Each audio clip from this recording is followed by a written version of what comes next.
संघर्ष की धरती को ठगने का दुस्साहस जिसने पाला है, बहुमत की तख्तो ताज पलटने का मादा रखता हर एक पलामू वाला है। ये बोल है युवा पलामू के, ये बोल है नौजवानों के संघर्ष की उपज राकेश तिवारी के, जिन्होंने सूबे के मुखिया मुख्यमंत्री हेमंत सोरेन को ललकारा है। झारखंड की तस्वीर बदलने की चाहत रखने नहीं बल्कि उसे हकीकत में चमकाने का दावा ठोका है। चाहे जितने भी राज्य के हमारे शोषित पीड़ित वंचित लोग हैं, इनके न्याय हक अधिकार और उनके सम्मान के लिए मैंने एक शपथ पत्र तैयार किया है। उस शपथ पत्र में मैंने साफ शब्दों में माननीय मुख्यमंत्री जी को लिख दिया है और उनसे हमारा डिमांड यही है कि वो 1 महीने के लिए मुझे मुख्यमंत्री बनाएं।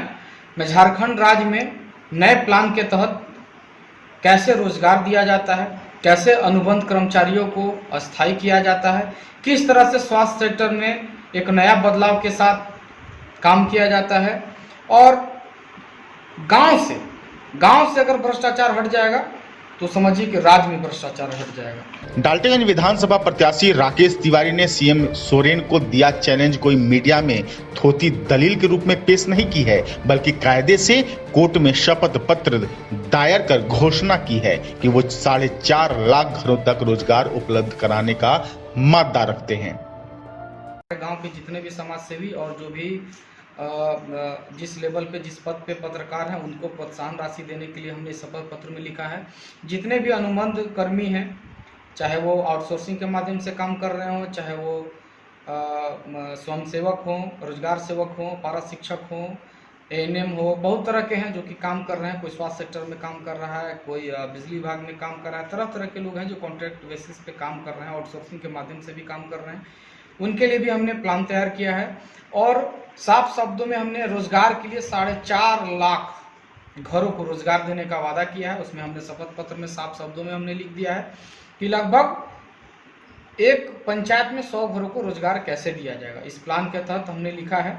युवा बोल राकेश की माने तो संपदा, सुविधाएं एवं सक्षमता तो झारखंड के गोद में है, बस सरकार के मुखिया की नीयत चाहिए। यही वजह है कि एक युवा के चैलेंज को लोग मुख्यमंत्री से सीधे टकराव के रूप में देख रहे हैं, जिसमें मुख्यमंत्री पद महज 1 महीने के लिए मांगी गई है। 1 महीना का समय हमने उनसे मांगा है।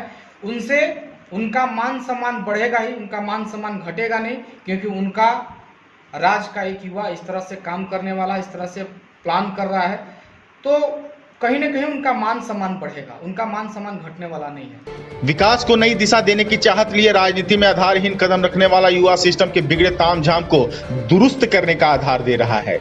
उनके माने तो समाज सेवी हो या पत्रकार, इन्हें प्रोत्साहन राशि मुहैया कराई जाएगी, जिससे ये सच पर आंच न आने दें बल्कि लोकतंत्र के हितों की रक्षा के लिए जी जान लगा दें। दिखा दें कि सरकार हो या सरकारी तंत्र खानापूर्ति, भ्रष्टाचार या लीपापोती करके आगे बढ़ नहीं सकती। अगर वो हमारी बातों को समझना नहीं चाहते हैं, वो करना नहीं चाहते हैं, तो मैं ये भी आग्रह करना चाह रहा हूं कि आप क्लियर करें कि आखिरकार आप लोगों को रोजगार क्यों नहीं दे रहे हैं, आखिरकार आप लोगों को अस्थायी क्यों नहीं कर रहे हैं। बहुत सारी ऐसी योजनाएं हैं, आप बजट लाते हैं, बजट का जो इस्तेमाल आपका होता है, हम उस पर भी आपसे डिबेट करना चाहते हैं कि बहुत सारा देखिए आप बिल्डिंग, आप सरकार किसी की भी हो, मैं ये नहीं कर रहा हूँ कि आप ही बनाए हैं, बहुत सारा ऐसा बिल्डिंग है जिसका कोई आवश्यकता नहीं था, आज बिल्डिंग बन गया, बिल्डिंग बर्बाद हो चुका है। इतना ही नहीं, रोजगार देने एवं छीनने का घमासान लगातार पारा, अनुबंध, आउटसोर्सिंग, सहायक पुलिसकर्मियों को अस्थायीकरण एवं उनके हक को लेकर मचा हुआ है।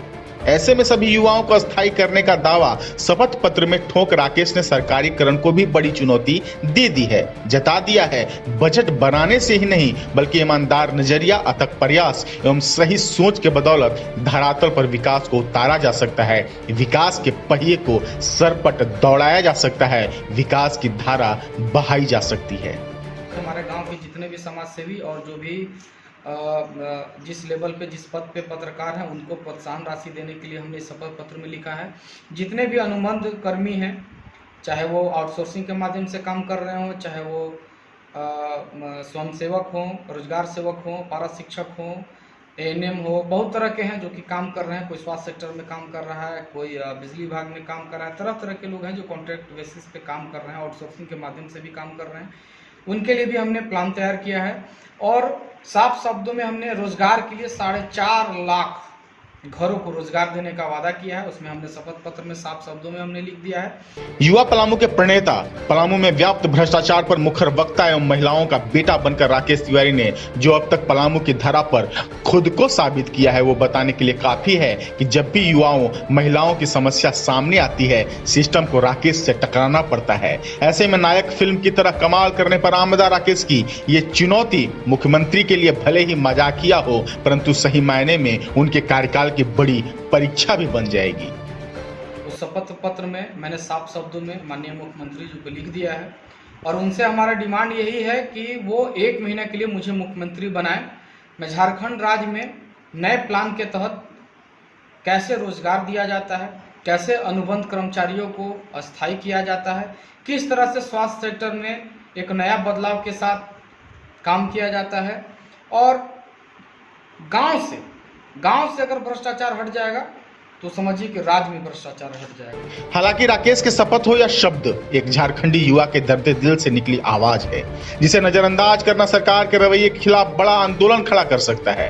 राकेश की ये चुनौती पलामू समेत झारखंड के युवाओं के बदलते सोच की निशानी है। सरकार को चुनौती देने के लिए राकेश का आना एक बड़ा संकेत है। समझ गए तो ठीक, वरना सरकार बनाने के लिए एन केन प्रकारेन जुगाड़ बैठाने वालों का खटिया गोल भी हो सकता है या नहीं, भविष्य बताएगा। Bureau capital news.